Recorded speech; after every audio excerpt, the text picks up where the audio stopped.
কারোর ওপর জোর করে স্ত্রীর অধিকার আদায় করে নিজেকে পুরুষ প্রমাণ করার মতো ঘৃণ চিন্তা ভাবনা আমার নেই।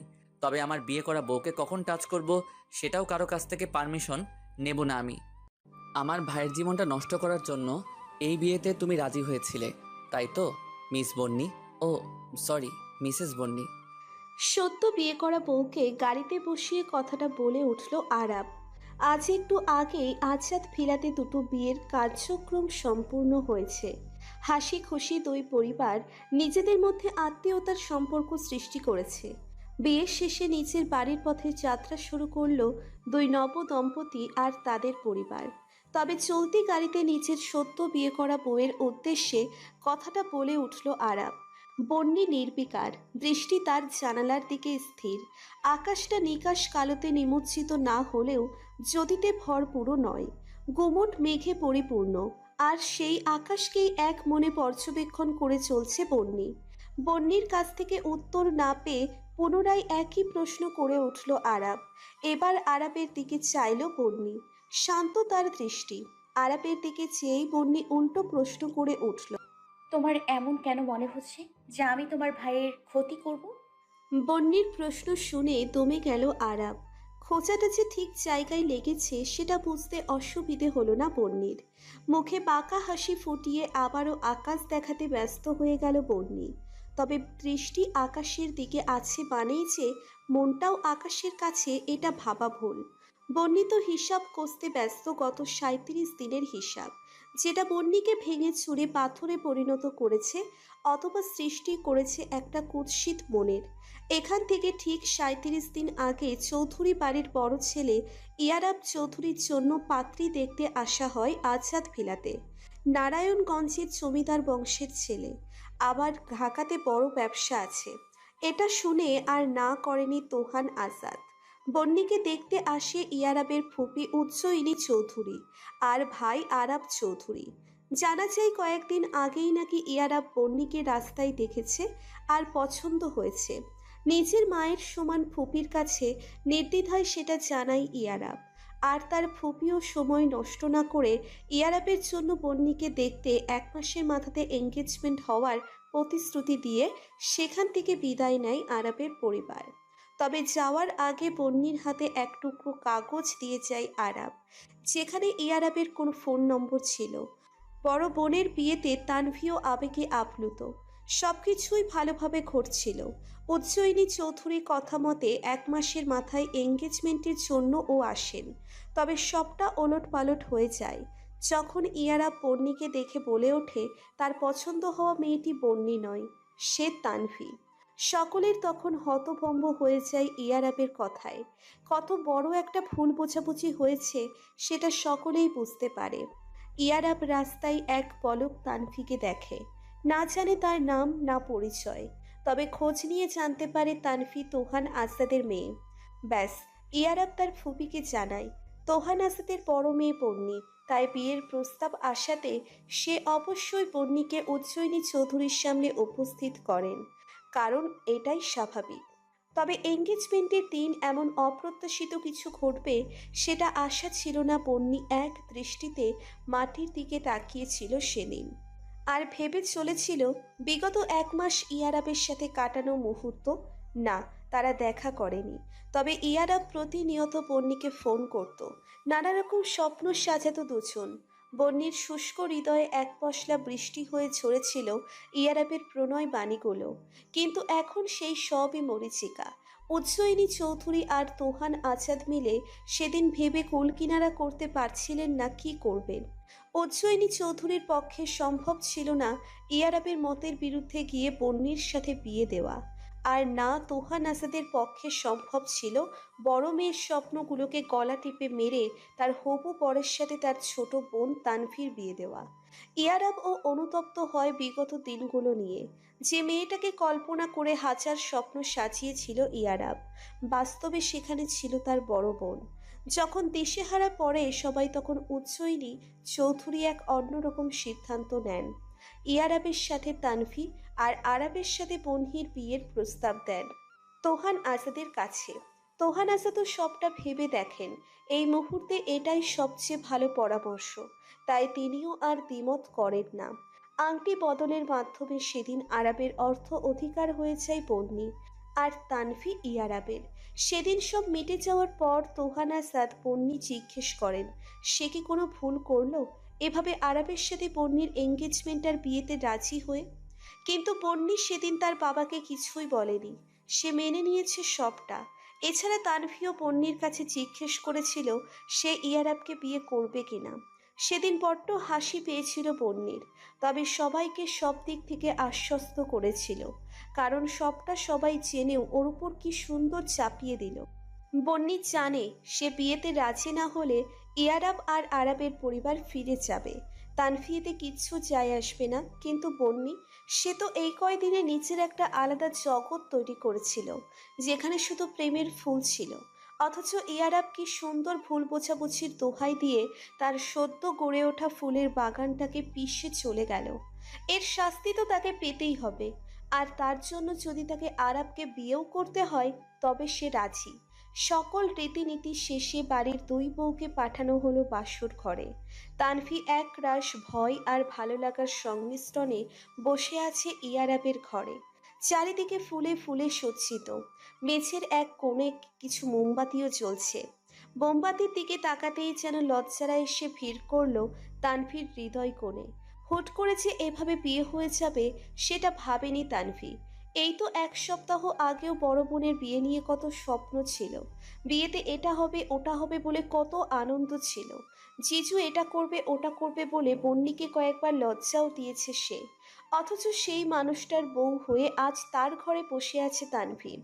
মানুষটা তাকে পছন্দ করে, ভালোবেসে এই বিয়েটা করেছে।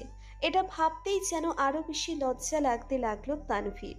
কিছুক্ষণ পরেই সেই লজ্জায় রাঙা হয়ে ওঠা মানবীর স্বামী নামক মানুষটির আগমন ঘটল ঘরে। শুভ্র রঙের শেরওয়ানিতে এক অন্যরকম মাধুর্য চোখে বিচ্ছে তানভীর। লজ্জা আর অস্বস্তিতে মানুষটির দিকে একবারও তাকায়নি তানভি। কিন্তু তার স্বামী নামক ব্যক্তিটা যে এতটা সুন্দর সেটা আগে জানলে সারা দিন ড্যাব ড্যাব করে তাকিয়ে থাকতো তানভি। নিজের ভাবনাতে অবাক হলো তানভি। এসব কি ভাবছে সে? ইয়ারাব নিঃসন্দেহে এগিয়ে এলো। ইয়ারাব এগিয়ে আসতেই আরো জড়সড় হয়ে বসল তানভি। হৃৎপিণ্ড অস্বাভাবিক হারে ছুটছে। তানভিকে চুপ করে বসে থাকতে দেখে ইয়ারাব বলে উঠল, চলো আগে নামাজটা পড়ে নিই। তানভিও দ্বিরুক্তি করল না। দুজনেই নামাজ পড়ে নিল। ইয়ারাব একেবারে ফ্রেশ হয়ে নামাজে বসেছিল, তবে তানভি তখনও বিয়ের সাজে থাকায় নামাজ শেষ তাকেও ফ্রেশ হয়ে নিতে বলল ইয়ারাব। বেশ কিছুক্ষণ ধরে দূর আকাশে তাকিয়ে আছে ইয়ারাব। তার থেকে সামান্য দূরত্ব রেখে দাঁড়িয়ে আছে তানভি।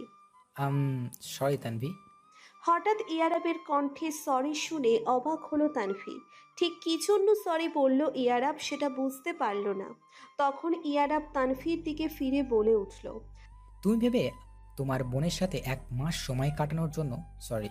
জানো, এই 1 মাস আমি বহুয়ের সাথে অনেক গল্প করেছি, মাঝে মাঝে লজ্জাও দিয়েছি ওকে, তবে কখনো সীমা লঙ্ঘন করে কথা বলিনি। তবুও আমি দুঃখিত। ইয়ারাবের কথা শুনে ভালো লাগলো তানভীর। সেও জানে সবটা মিসআন্ডারস্ট্যান্ডিং ছিল, তারপরও ইয়ারাব তাকে সবটা বুঝিয়ে বলার চেষ্টা করছে। এটা ভেবেই অদ্ভুত ভালো লাগা গ্রাস করলো তানভীকে। আপনি যেটা করেছেন সেটা ভুল বোঝাবুঝি ছিল, ওইসব ভেবে কষ্ট পাবেন না।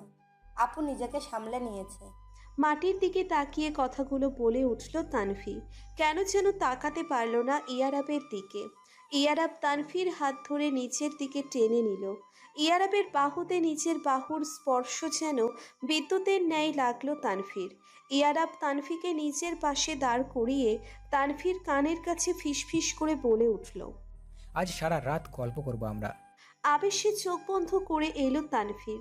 নিজেকে বড্ড সুখী মনে হলো, কিন্তু তার অবচেতন মন জানতেও পারল না দূর থেকে এক দৃষ্টিতে তাদের দিকে তাকিয়ে আছে কেউ। পাশাপাশি ব্যালকনি, তাও কিছুটা দূরত্ব। চৌধুরী বাড়িটি দোতলা, সামনের দিকে ঠিক মাঝ বরাবর সিঁড়ি, আর ডান পাশের শেষে ও বাম পাশের শেষে ব্যালকনি। এক ব্যালকনি থেকে অন্য ব্যালকনি সরাসরি দেখা যায়, তবে দূরত্বটা কম না। ফুলে সাজানো ঘরটা অসহ্য মনে হচ্ছিল বন্নির কাছে। তাই তো একটু শীতল বাতাস নিতে ব্যালকনিতে এসে দাঁড়িয়েছিল বন্নি।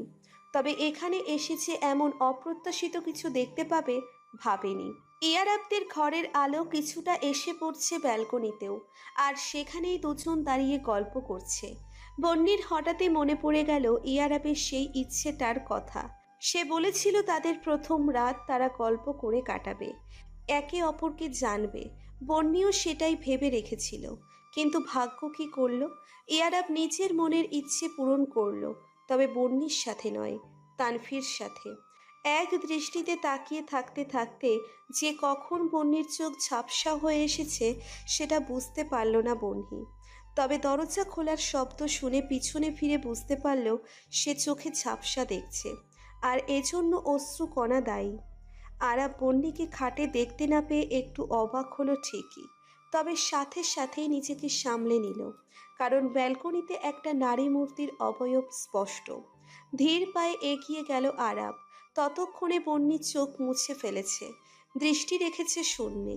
আরাব পাশে এসে দাঁড়ালো, তবে কোনো শব্দ করল না। বন্নি সবটা বুঝেও কোনো সাড়া দিল না। কেটে গেল কিছু মুহূর্ত, দুজনেই চুপচাপ। নীরবতা ভেঙে আরাব বলে উঠল, আমার ভাইয়ের ওপর তোমার অনেক রাগ, তাই না? বন্নি স্থির, দৃষ্টি তখনও কালোতে আবৃত আকাশপানে। বন্নির এমন গা ছাড়া ভাব পছন্দ হলো না আরাবের। তখনও গাড়িতে তাকে ইগনোর করেছে, আবার এখনও তাকে ইগনোর করছে। আরাব বন্নিকে নিশ্চুপ দেখে হঠাৎই হাত ধরে হ্যাচকা টান দিল। মুহূর্তেই বন্নি টাল সামলাতে না পেরে আরাবের বুকের উপর গিয়ে পড়ে। হঠাৎই এমন অপ্রত্যাশিত ঘটনার জন্য দুজনেই অপ্রস্তুত হয়। জীবনে প্রথম কোনো ছেলের এত নিকটে এসে যেন দিশেহারা হয়ে পড়ল বন্নি। নিজেকে ছাড়ানোর জন্য জোর দিল, তবে আরাব নির্বিকার। বন্নির অস্বস্তিটা যেন চোখে পড়ছে না তার। বন্নি নিজের সাথেই চেপে ধরে রাখলো আরাব। আমাকে ছাড়ো প্লিজ। বন্নির কাতর স্বরে বলা কথাটা যেন ঠিক হৃদয়ে গিয়ে বিঁধল আরাবের। এমন কাতর স্বরে কেউ কখনো কোনোদিন আরাবের সামনে বলেনি। নাকি বন্নির কথাটা আরাবের কাছে বেশি কাতর মনে হলো। উত্তর জানা নেই আরাবের। বন্নিকে ছেড়ে একটু দূরে দাঁড়ালো আরাব। সরি, অ্যাকচুয়ালি আমি ওভাবে ধরতে চাইনি, কিন্তু তুমি এমনভাবে ইগনোর করছিলে যে। আমতা আমতা করে বলে উঠল আরাব। তার নিজের হৃৎপিণ্ডও তো এখন দিশেহারা। এই প্রথম কোনো নারী জায়গা পেল তার বক্ষস্থলে, আর অদ্ভুতভাবে শীতলতা ছুঁয়ে গেল আরাবের মনের মধ্যে। কিছুক্ষণ নীরব থেকে আরাব বলে উঠল, দেখো বন্নি, যা হওয়ার তা হয়ে গেছে। হয়তো তোমার সাথে যেটা হয়েছে সেটা ভালো কিছু না, তবে আমি চাই তুমি ভাইকে ক্ষমা করে দাও। আরাবের কথা শুনে তাচ্ছিল্য হাসল বন্নি, তবে ওই বিষয়ে কিছু বলল না। কিছুক্ষণ মৌন থেকে তারপর বলে উঠল, আমি তোমার সাথে বেড শেয়ার করতে পারবো না। I need time. তুমি গিয়ে শুয়ে পড়ো, আমি বেলকনিতে থাকতে পারবো। আরাব আগে থেকেই বুঝতে পেরেছিল এমন কিছু হবে, তবে তাই আর কথা বাড়ালো না। চলে এলো নিজের ঘরে, লাইট অফ করে শুয়ে পড়ল। পুরো ঘরে কোনো আলো নেই, সবটা আঁধার, যেমনটা এখন বন্নির মনের কোণ। দূর আকাশের তাকিয়ে বন্নি বিড়বিড় করে উঠল, আমি খুব খারাপ, আর তাই আমার সাথে বাকিরাও খারাপ থাকবে। কথাগুলো বলতে বলতে দু চোখ বেয়ে নোনা জল গড়িয়ে পড়তে লাগলো বন্নির। সূর্য দিগন্তে বিরাজ করছে বেশ কিছুক্ষণ হলো, কিন্তু যখনই সূর্য নিজের তীর্যক চাহনিতে পৃথিবীতে চাইল, তখনই সেই তীর্যক চাহনির রেশে ঘুম ছুটে গেল তানভীর। নিজের অবস্থান বুঝতে সময় লাগলো কিছুটা। চোখ খুলে ব্যালকনির বাইরের দৃশ্য দেখে তানভী অবগত হলো তারা এখনো ব্যালকনিতে আছে। ইয়ারাব আর তানভী একে অপরের কাঁধকে বালিশ বানিয়ে গল্প করতে করতে ব্যালকনিতেই ঘুমিয়ে গেছে। নীরবে হাসল বন্নি। এমন একটা দিন আসবে সেটা হয়তো কিছুদিন আগেও তার অবগত ছিল না। ইয়ারাবকে ডেকে নিয়ে ঘরে চলে এলো তানভী। ফজরের ওয়াক্ত আর বেশিক্ষণ নেই, জলদি নামাজ আদায় করতে হবে। ফজরের ওয়াক্তে প্রতিদিন ওঠার অভ্যেস হওয়ায় আজও সকাল সকালই ঘুম ভাঙল বন্নির। তবে ঘুম থেকে উঠে এত বড় সারপ্রাইজ পাবে বন্নি, সেটা ছিল কল্পনাতীত। আরাব বন্নিকে আষ্টে পৃষ্ঠে জড়িয়ে ধরে নিদ্রামগ্ন হয়ে আছে। কিছুক্ষণের জন্য কিং কর্তব্য বিমূঢ় হয়ে যায় বন্নি। এটা কি করে সম্ভব? সে তো ব্যালকনিতে ছিল, তাহলে বেডে এলো কি করে? আরাবও বন্নিকে জড়িয়ে ধরেই ঘুমাতো, সেজন্য ঘুমের মাঝে টের পায়নি বন্নি। কিন্তু নিজেকে ছাড়িয়ে নিয়ে উঠে দাঁড়ায় বন্নি। প্রচণ্ড রাগ হওয়া সত্ত্বেও কিছু বলল না। ফ্রেশ হয়ে নামাজটা আগে আদায় করতে হবে, প্রশ্নের জবাবটা না হয় পরে নেবে সে। এগুলো ভেবেই একরাশ ক্ষোভ নিয়ে সেখান থেকে প্রস্থান করলো বন্নি। প্রতিদিনের মতো আজও বেলা করে উঠল আরাব। ঘড়ির দিকে তাকিয়ে দেখে ঘড়ির কাঁটা 9টা ছুঁই ছুঁই। আশেপাশে বন্নিকে না দেখতে পেয়ে অবাক হলো আরাব। তার ধারণা অনুযায়ী কিছু ঘটেনি। সে ভেবেছিল বন্নির চেঁচামেচিতে ঘুম ভাঙবে তার, কারণ বন্নিকে ঘুমন্ত অবস্থায় কাল ব্যালকনি থেকে ঘরে নিয়ে এসেছে সে, তাও আবার কোলে করে। এত সহজে তো বন্নি আরাবকে ছাড়বে না। ভাবতেই ঠোঁটের কোণে মিষ্টি হাসির রেখা ফুটে উঠল আরাবের। তার বউটা যে নরম সরম বা দুর্বল নয়, সে আন্দাজ আগে থেকেই আছে আরাবের। এখন দেখার পালা তার দজ্জাল বউ এই অপরাধে তাকে কি শাস্তি দেয়। নামাজ পড়েই বন্নি আরাবের ফুপির ঘরে গিয়ে বসে রইল। নানা রকম কথা বলল তার সাথে। কারণ একটাই, আরাব কাল রাতে নিশ্চয়ই এমনি এমনি বন্নিকে ঘরে আনেনি, কোলে করেই এনেছে। এটা মাথাতে আসলেই আরাবের মাথা ফাটিয়ে দিতে ইচ্ছে করছে বন্নির। তাই তো ফুপির ঘরে এসে বসে আছে সে। ব্রেকফাস্ট টেবিলে বসে আছে সবাই। আজ সন্ধ্যায় ওদের রিসেপশন, সেটা নিয়েই নিজেদের ফুপির সাথে টুকটাক কথা বলছে আরাব আর ইয়ারাব। বন্নি চুপচাপ খাচ্ছে, তানফিও তাই। তবে খাওয়ার মধ্যে মাঝে মাঝে ইয়ারাবের দুষ্টুমিতে খাবার গলায় আটকে যাওয়ার উপক্রম হচ্ছে তানভীর। তবে সেদিকে কারো লক্ষ্য না থাকলেও বন্নির চোখ এড়ালো না কিছুই। খাওয়া শেষে সকলে চা নিয়ে বসলো। আরাব ইয়ারাব দুজনেই ব্রেকফাস্টের পরে চা খায়, সেজন্য বাকিরাও শেষে চা নিল। তবে চা মুখে দিতেই ইয়ারাবের চোখ মুখ কুঁচকে এলো। এটা চা নাকি করলার রস? বাকিরা নির্বিঘ্নে চা খাচ্ছে, শুধুমাত্র ইয়ারাবের এমন অবস্থা। সকলের সামনে কিছু বলতেও পারছে না। যতই হোক, সামনে তার সদ্য বিয়ে করা বউ আর ছোট ভাইয়ের বউ আছে, তাই বাধ্য হয়ে চোখ মুখ বিকৃত করে কোনো রকম চাটা শেষ করে উঠল ইয়ারাব। তবে যাওয়ার আগে যদি একবার বন্নির দিকে তাকাতো, তাহলে চোখে পড়তো তার মিটিমিটি হাসি। বিশ্রামের জন্য নিচের ঘরে এসে বসেছে তানভি। একটু পরে পার্লারের লোকেরা আসবে। তখনই ঘরে ঢুকলো ইয়ারাব। চোখ মুখ এখনো বাঁকিয়ে রেখেছে সে। তানভি খেয়াল করলো বিষয়টি। আপনার কি কিছু হয়েছে? জিজ্ঞেস করে উঠল তানভি। ইয়ারাব উত্তর দিল না। ধীর পায়ে এগিয়ে এলো তানভির দিকে। হঠাৎ ইয়ারাবকে এগিয়ে আসতে দেখে ভড়কে গেল তানভি। এমন কাজের কারণ খুঁজে পেল না সে। তবে ইয়ারাবের চাহনি যেন সুবিধের ঠেকছে না তার কাছে। ইয়ারাব তানভির অনেক কাছে এগিয়ে আসতেই আটকে দিল তানভি। ভয়ে ভয়ে বলে উঠল, আপনি আমাকে কথা দিয়েছিলেন। তানভীর কথা শুনে ঘর থেকে বেরিয়ে আসে ইয়ারাব। একটা দীর্ঘশ্বাস ফেলে চলে যায় ব্যালকনিতে। ব্যালকনিতে কালকে যেখানে দাঁড়িয়েছিল ইয়ারাব, এখনো সেখানেই দাঁড়িয়ে আছে সে। কালকে ঠিক তার পাশেই দাঁড়িয়েছিল তানভি। এখানে দাঁড়িয়েই তানভি আদায় করে নিয়েছিল এক কঠিন শর্ত। গতকাল রাতে আপনাকে কিছু বলার ছিল আমার। মিনমিনে কণ্ঠে বলে উঠল তানভি। বলো। আপনার কি মনে হয় না যেটা হয়েছে ভুল বোঝাবুঝি হলেও সেটা আপনি এর সাথে অন্যায় হয়েছে? তানভীর কথাই চুপ করে রইল ইয়ারাব, কোনো জবাব দিল না। ইয়ারাবকে চুপ থাকতে দেখে তানভী বেশ সাহস নিয়ে বলে উঠল, আপনি এই বিয়েটাতে খুশি নয়, পরিস্থিতিতে পড়ে বাধ্য হয়ে বিয়ে করেছে ঠিকই, তবে সেটা সহজে মেনে নিতে সময় লাগবে আপনি। আমি তোমার কথা বুঝতে পারছি তানবি, কিন্তু আমি কি করব ভেবে পাচ্ছি না। আমি চিনি আপনিকে। আপনি একটু চাপা স্বভাবের, তবে তার থেকে বেশি অভিমানী। তবে একবার যদি ছোট ভাইয়াকে ভালোবাসতে শুরু করে তাহলে সবটা ভুলে যাবে। আমিও সেটাই চাই তানবি।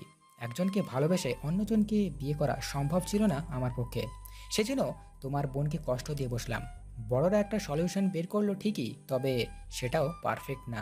কিন্তু এখন আমার আর কি করা উচিত ভেবে পাচ্ছি না আমি। আমার মনে হয় আপনি ছোট ভাইয়ার সাথে থাকতে থাকতে সবটা ঠিক হয়ে যাবে। তবে তবে ভ্রু কুচকে জিজ্ঞেস করে উঠল ইয়ারাব। তবে যতদিন না ওদের সবটা ঠিক হবে ততদিনে আমরাও দূরত্ব বজায় রাখবো। তানভীর কথা শুনে চোখ বড় বড় করে তাকায় ইয়ারাব। মুহূর্তেই উত্তেজিত হয়ে বলে উঠল, এই মেয়ে, তুমি আমাকে ছাড়া কি অন্য কোথাও থাকার প্ল্যান করছো নাকি? না, আমি সেটা বলিনি। তবে আমি চাচ্ছি যে ইতস্তত করে উঠল তানভীর। কথাটা ঠিক বলে উঠতে পারছে না। ইয়ারাব নিঃশব্দে হাসল। তারপর তানভীর কানের কাছে গিয়ে ফিসফিস করে বলে উঠল, শাস্তিটা কঠিন, তবে মেনে নিলাম। আগে ভাইয়ের সংসার ঠিক করব, তারপর নিজের। ইয়ারাবের কথায় স্বস্তির হাসি ফুটে উঠল তানভীর মুখে। ঘরে ঢুকতেই একের পর এক বালিশের বর্ষণ শুরু হলো আরাবের উপর। হ্যাঁ, বন্যি একের পর এক বালিশ ছুঁড়ে দিচ্ছে আরাবের গায়ে।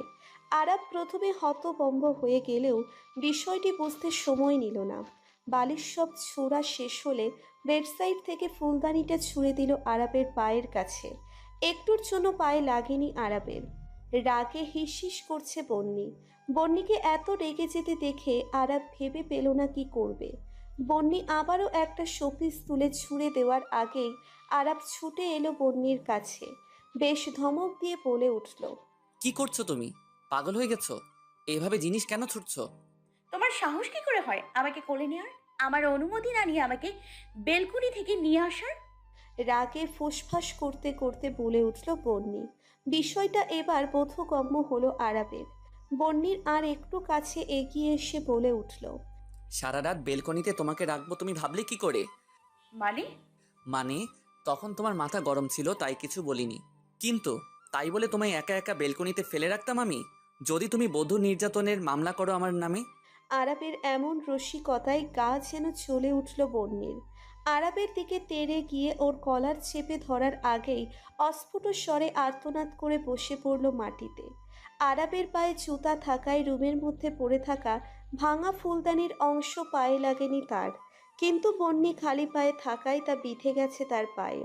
বন্যি এভাবে বসে যাওয়ায় আরাবও ব্যতিব্যস্ত হয়ে বসে পড়ল বন্যির পায়ের কাছে। লালচে রক্তে তখন ফ্লোর মাখামাখি। কোনো কথা না বলে বন্যিকে দ্বিতীয়বারের মতো কোলে তুলে নিল আরাব। বন্যি বাধা দেওয়ার চেষ্টা করলো, তবে আরাবের চোখ রাঙানি দেখে আর কিছু বলার সাহস হলো না। এই ছেলেটা কেমন যেন নিজের অধিকার ঠিক আদায় করে নেয়। সারাদিন এর সাথে ঝগড়া করা হলেও দিন শেষে নিজের কাজ ঠিক হাসিল করে নিবে, সেটাই বন্যির বিশ্বাস। বন্যিকে খাটে বসিয়ে পায়ে অ্যান্টিসেপটিক লাগিয়ে ব্যান্ডেজ করে দিল আরাব। তারপর ফ্লোর থেকে বালিশগুলো তুলে এনে হাতে ধরিয়ে দেয় বন্যির। নিজেও বসে পড়ে বন্যির পাশে। ভাবলেশীন হয়ে বলে ওঠে, নাও, এবার মারো, তবে পায়ে ব্যথা নিয়ে ছোটাছুটি করো না। আরাবের কথায় হতভম্ব হয়ে গেছে বন্যি। এই ছেলেটা কি তার সাথে মজা করছে?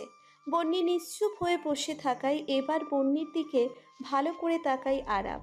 তারপর খুব শান্ত কণ্ঠেই বলে ওঠে, তিতুক খাইয়ে কখনো কারোর ওপর থেকে প্রতিশোধ নেওয়া যায় না। আমায় বলতে পারতে, আমি তোমাকে হেল্প করতাম। আরাব যে বন্যির কারসাজি ধরে ফেলেছে সেটা বুঝতে বেগ পেতে হলো না বন্যির। সাথে সাথে চোখটা নামিয়ে নিল বন্যি। যতই হোক ধরা পড়ার পরে চোখে চোখ রেখে কথা বলা যায় না নিশ্চয়ই। মেরে ফেলি ইয়ারাফকে, কি বলো? আরাবের এমন শান্ত কণ্ঠে এমন কথা শুনে বিস্ফোরিত চোখে তাকিয়ে থাকে বন্যি। তবে আরাব নির্বিকার, যেন খুব স্বাভাবিক কোনো কথা বলছে সে। তুমি এসব কি বলছো? তোমার ভাই হয় ইয়ারাব। কাঁপা কাঁপা কণ্ঠে বলে উঠল বন্যি। দেখো বন্নি, আমার ভাই তোমাকে রিজেক্ট করে তোমার বোনকে বিয়ে করেছে। এখানে আমার ভাই আর তোমার বোন দুজনেই দোষী। একজন তোমাকে ঠকালো, অন্যজন তাকেই বিয়ে করলো। এখন যদি ইয়ারাবকে মেরে ফেলি তাহলে আমার ভাই শাস্তি পাবে, সেই সাথে তোমার বোনও বিধবা হয়ে শাস্তি পাবে, আর তোমার প্রতিশোধও পূরণ হবে। আমি কিন্তু সবটা ভেবেই বলছি, তুমি ভেবে দেখো একবার। আরাবের কথা শুনে মাথা ভো ভো করে ঘুরছে বন্যির। ইয়ারাব আর তানভীর তার সাথে অন্যায় করেছে, তবে তাই বলে তাদেরকে এত বড় শাস্তি কখনোই দিতে পারবে না বন্যি। এখনো এতটাও পাষাণ হয়ে যায়নি সে। তুমি এসব কি উল্টাপাল্টা বকছো? এই আইডিয়াটা ভালো লাগলো না। তাহলে আনবি ভাবিয়ের সাথে ভাইয়ের ডিভোর্স করিয়ে দেই, আমরাও ডিভোর্স নিয়ে নেই, তারপর তোমার সাথে ভাইয়ের বিয়ে দিয়ে দেই। এটা ঠিক আছে? না। বেশ জোরে বলে উঠল বন্যি। তোমার ভাইকে আমি কখনো বিয়ে করব না। আই জাস্ট হেট হিম। একটা মাসে তোমার ভাইয়ের প্রতি আমার ভালো লাগা তৈরি হয়েছিল, কিন্তু তোমার ভাই আমার সাথে যে কাজ করেছে তারপর আমার মনে তার জন্য শুধুই ঘৃণা আছে। Did you understand that? আঙ্গুল উঁচিয়ে কথাটা বলে উঠল বন্যি। এতক্ষণ নিজের মুখের আদল স্বাভাবিক রাখলেও এবার রহস্যময় হাসি হেসে উঠল আরাব। তুমি যে ভাই বা ভাবির কোনো ক্ষতি করতে পারবে না সেটা আমার থেকে ভালো কেউ জানে না বন্নি। তাহলে শুধু শুধু কেন রাগ পুষে রাখছো? ক্ষমা করে দাও না ওদের, প্লিজ। এতক্ষণে আরাবের কথার আসল মানে বুঝতে সক্ষম হলো সে। সত্যিই তো, সে চাইলেও ইয়ারাব আর তানভীর কোনো বড় ধরনের ক্ষতি করতে পারবে না। তবে কি এমন ছোটখাটো কিছু শাস্তির জন্য সে আরাবকে বিয়ে করতে রাজি হয়েছিল? নিজেই নিজেকে প্রশ্ন করে উঠল বন্নি। দক্ষিণা বাতাসে চারিদিকে ভরপুর। ঝড় উঠেছে, হয়তো বৃষ্টিও হবে। বৃষ্টি হওয়ার পর হয়তো ঝড় শান্ত হয়ে যাবে। কিন্তু যে ঝড় বন্যির মনের মধ্যে চলছে সেটা কি বর্ষণ হয়ে থেমে যেতে পারবে? এক প্রকার নিজের সাথে যুদ্ধ করে রিসেপশনটা পার করছে বন্যি। এত পরিচিতি অপরিচিতি লোকের ভিড়ে ও বিষাদের তাড়নায় দগ্ধ হচ্ছিল হৃদয়। সেই দগ্ধ হৃদয় নিয়েই সৌজন্য হাসি হেসেছে বারবার। হঠাৎই বন্যির খেয়াল হলো আজ প্রায় 2 দিন এ বাড়িতে সে, একই সাথে তার আদরের বোনটিও। অথচ বিনা কারণ ছাড়া একবারও তানভীর সাথে কথা বলেনি সে, সামনে অবধি চায়নি। মা চলে যাওয়ার পর ওরা 2 বোনই তো একে অপরের সঙ্গী ছিল। ওদের বাবার এই বিয়েতে রাজি হওয়ার প্রধান কারণ ছিল ওরা 2 বোন একই সাথে থাকতে পারবে। বাবা হিসেবে কি খুব ভুল কিছু চেয়েছেন তিনি? প্রশ্ন জাগল বন্যির মনে। ছোট থেকেই তানভি বন্যিকে ছাড়া অচল, এজন্যই সে এই বিয়েতে রাজি হয়েছে। সদ্য 18তে পা দেওয়া তার বোনটি নতুন পরিবারের স্বাদ উপভোগ করতে, নতুন মানুষকে নিয়ে ঘর বাঁধতে আর নিজের বোনের ছায়াতলে থাকতে যে অন্য কোনো কিছু চিন্তা না করেই এই বিয়েটা করেছে, সেটা তো বন্যি বোঝে। তাহলে কি করে সে পারল, কি করে পারল বন্যি তার বোনকে অবহেলা করতে? প্রশ্নটা মনে উদয় হতেই মনের ছায়া কোণে লুকায়িত মাতৃসত্তা জেনে জেগে উঠল বন্যির। নিজের কাছেই কেমন অপরাধী মনে হতে লাগলো। সত্যি তো, সবটা ভুল বোঝাবুঝি ছিল। ইয়ারাব না জেনে তার সাথে অন্যায়টা করে ফেলেছে, কিন্তু সে যে সিদ্ধান্ত নিয়েছে সেটা তো জেনে শুনেই। আংটি বদলই এখনকার দিনের সব নয়। সে চাইলেই বিয়েটা ভেঙে দিতে পারত, কিন্তু না, জেদের বশে এত বড় একটা সিদ্ধান্ত নিয়ে নিল বন্যি। আজ রিসেপশনে তানভি অনেক বেশি ঘাবড়ে গেছিল। বিয়ের দিন ওদের বাড়ির আত্মীয় বেশি ছিল, সকলে প্রায় পরিচিত, কিন্তু আজকে হাতে গোনা কয়েকজন বাদে বাকি সবাই অপরিচিত। এত অচেনা মানুষের ভিড়ে তানভি বারবার নার্ভাস হয়ে বন্যির দিকে চাইছিল, কিন্তু বন্যি যেন দেখেও দেখতে পাচ্ছিল না। এতটা নিষ্ঠুর কি করে হলো বন্যি? আমি এত কঠিন কি করে হতে পারলাম? নিজেই নিজেকে বলে উঠল বন্যি। 2 চোখ বেয়ে গড়িয়ে পড়ছে নোনা জলের ধারা। এই মুহূর্তে ঠিক কি করণীয় তার ভেবে পেল না। আখি চোরা থেকে অনবরত বর্ষণ ঝরছে, যেমনটা প্রকৃতিতে এখন বর্ষণ বিদ্যমান। দূর আকাশে তাকিয়ে থাকতে থাকতে কখন যে চোখে আধার ঘনিয়ে এলো বুঝতেই পারল না বন্যি। অনবরত কারো ডাকা ডাকিতে যেন ঘুমের ব্যাঘাত ঘটল বন্যির। সেই সাথে চোখে মুখে তো পানির অস্তিত্ব স্পষ্ট। ধীরে ধীরে চোখ মেলে তাকালো বন্যি। চোখ খুলতেই দেখা মিলল আরাবের চিন্তিত মলিন মুখখানা। আরাব আস্তে করে উঠিয়ে বসিয়ে দিল বন্যিকে। ধাতস্থ হওয়ার একটু সময় দিল, তারপর উদ্বিগ্ন কণ্ঠে জিজ্ঞেস করে উঠল, তুমি ঠিক আছো? জ্ঞান হারালে কি করে? আমি খুব খারাপ, তাই না? আমাকে বিয়ে করে তুমি ভুল করেছো, তাই না? ভালো মন্দ কোনো কথা না বলে বন্যি এমন কিছু বলে উঠবে সেটা ভাবেনি আরাব। হঠাৎ এমন কথার কারণ ঠিক বুঝতে পারল না আরাব, তবে এটা বুঝলো এই মুহূর্তে তার অর্ধাঙ্গিনীর মনের মধ্যে বয়ে চলা ঝড়। একটু এগিয়ে গিয়ে বসলো আরাব, বন্যির বেশ অনেকটা কাছাকাছি। মাথায় আলতো করে হাত বুলিয়ে বলে উঠল, তুমি খারাপ নও। হুট করে ঘটে যাওয়া ঘটনাটা ঠিক মতো বুঝতে পারোনি, মেনে নিতে পারোনি, আর কিছু না। দেখো সবটা ঠিক হয়ে যাবে। আরাবের কথা শুনে আরাবের দিকে ফ্যাল করে তাকিয়ে রইল বন্যি। মস্তিষ্ক যেন ফাঁকা ফাঁকা লাগছে। আরাব হয়তো বুঝে নিল বন্যির অবস্থাটা, তাই উঠে গিয়ে একটা ঘুমের ঔষধ আর পানি এনে দিল বন্নির কাছে। বন্নিও বিনা বাক্যে খেয়ে নিল সেটা। এই মুহূর্তে ঘুমটা তার সত্যিই প্রয়োজন। ওষুধ তার কাজ শুরু করে দিয়েছে। মিনিট 10 পরেই বন্নি ঘুমিয়ে গেছে। ঘড়ির কাঁটা 12টার ওপারে। আরাব একবার সেদিকে চাইল, তারপর উঠে গেল ব্যালকনিতে। চারিদিকে ঘুটঘুটে অন্ধকার। একটু আগে বৃষ্টি হওয়ার জন্য পরিবেশটাও বেশ শীতল। জানালা দিয়ে একবার চাইল ঘুমন্ত বন্নির মুখের দিকে, তারপর ডুব দিল নিজের ভাবনায়। যে ভাবনা আজ থেকে নয়, শুরু হয়েছে তাদের এঙ্গেজমেন্টের দিন থেকে।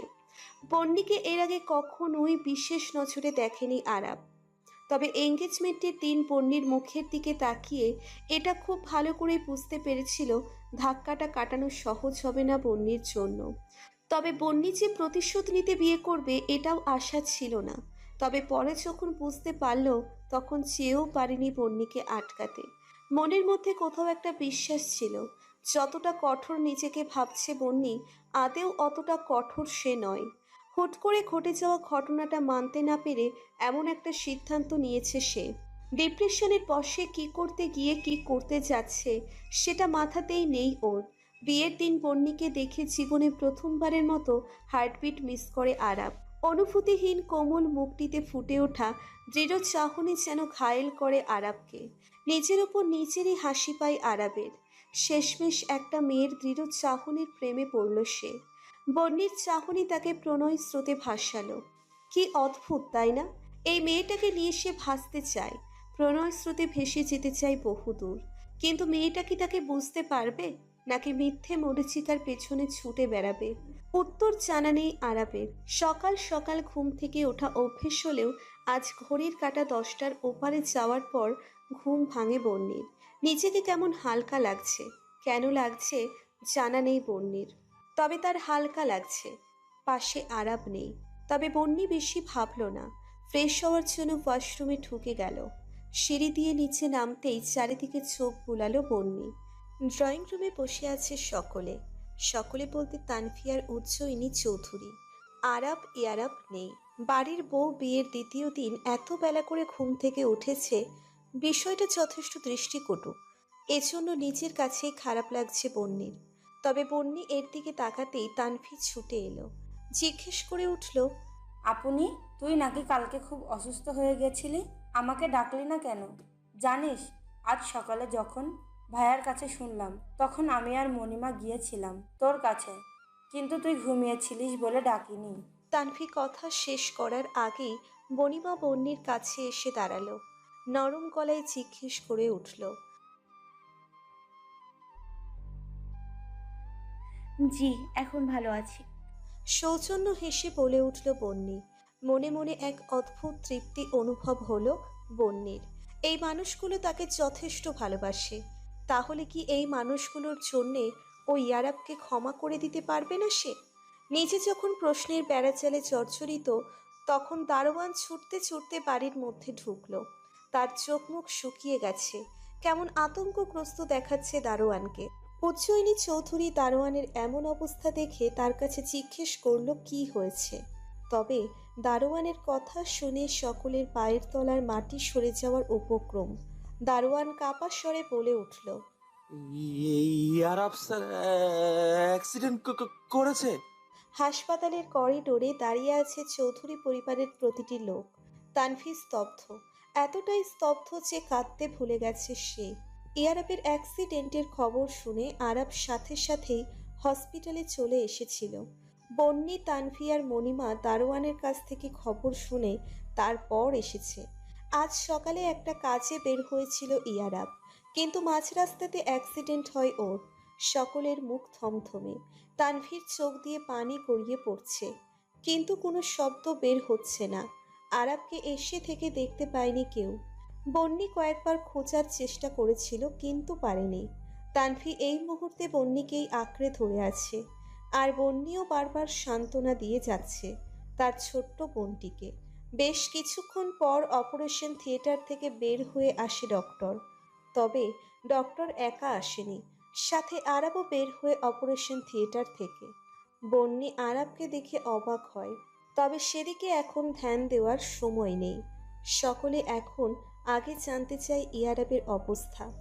ইয়ারাবের অ্যাক্সিডেন্টটা বেশ গুরুতর, মাথায় বেশ ভারী আঘাত পেয়েছে, যার জন্য সাথে সাথে অপারেশন থিয়েটারে নিতে হয়েছিল ওকে। তবে সেখানে আর এক কাণ্ড করে বসে আরাব। সে কিছুতেই ইয়ারাবকে ভেতরে একা ছাড়বে না, নিজেও যাবে। ডক্টরটা শুরুতে রাজি না থাকলেও শেষে বাধ্য হয় ওকে ভেতরে নিতে, যদিও সেটার জন্য অথরিটির পারমিশন নেওয়া লেগেছে। তবে এটাতে কোনো অসুবিধে হয়নি আরাবের, কারণ অথরিটির লোক আরাবকে চেনে। এই মুহূর্তে অবজারভেশনে রাখা হয়েছে ইয়ারাবকে, ভালো মন্দ কিছু বলতে পারবে না তারা। তবে এই মুহূর্তে ইয়ারাবের যা কন্ডিশন, 48 ঘন্টার মধ্যে জ্ঞান না ফিরলে সে কুমায় চলে যাবে। ডক্টর যতটুকু পেরেছে সান্ত্বনা দিয়েছে ইয়ারাবের পরিবারকে। তানভীর সমস্তটা শোনার পর পাগলের মতো বিলাপ করছে। বন্নিকে জড়িয়ে ধরেই হাউমাউ করে কেঁদেছে সে। তানভীর কান্না দেখে বন্নিও পারেনি নিজের চোখের পানি আটকে রাখতে। কি করে পারবে? আজকের দিনটার জন্য তো প্রত্যক্ষভাবে সেই দায়ী। প্রতিশোধের নেশা তাকে অন্ধ করে দিয়েছিল। সেই তো তানভীকে বুঝিয়েছিল ইয়ারাবকে বিয়ে করার জন্য। তানভী তো নিজের বাবা আর বোনের কথা শুনেই এই বিয়েটা করেছিল। কিন্তু আজ কেন তাহলে এত বড় শাস্তি পাচ্ছে সে? কাঁদতে কাঁদতে এক সময় জ্ঞান হারায় তানভী। হঠাৎ এমন অপ্রত্যাশিত ঘটনায় প্রেশার ফল করেছে তানভীর, তাই ওকে অন্য কেবিনে দেওয়া লাগে। আপাতত স্যালাইন চলছে। মণিমাকে তানভীর কাছে বসিয়ে বের হয়ে আসে বন্নি। নিচে থেকে কাঁদতে যেন ভুলে গেছে সে। যখন তানভী ওকে জড়িয়ে ধরে বিলাপ করছিল, তখন কয়েক ফোঁটা অশ্রু ঝরেছিল তানভীর চোখ দিয়ে। তবে সেটা ইচ্ছাকৃত নয়। হসপিটাল থেকে ধীর পায়ে বের হওয়ার সিদ্ধান্ত নিল বন্নি। চারিদিকে অনেক বেশি লোক, একটু ফাঁকা জায়গা দরকার নিঃশ্বাস নিতে। কোনো কিছু না ভেবে ছাদে উঠে গেল বন্নি। ভাগ্য প্রসন্ন ছিল বলে হয়তো সেখানে আর কেউ ছিল না। ছাদের কিনারার মাঝে দাঁড়িয়ে রইল বন্নি। এতটুকু সময়ের মধ্যে যেন ঝড় বয়ে গেছে পুরো পরিবারের ওপর দিয়ে। বন্নি হঠাৎ খেয়াল করলো তার পেছনে কেউ দাঁড়িয়ে। তবে পেছনে ফিরতেই যে আরাবকে দেখবে সেটা ভাবেনি সে। বন্নির কি হলো কে জানে, এক ছুটে গিয়ে জড়িয়ে ধরলো আরাবকে।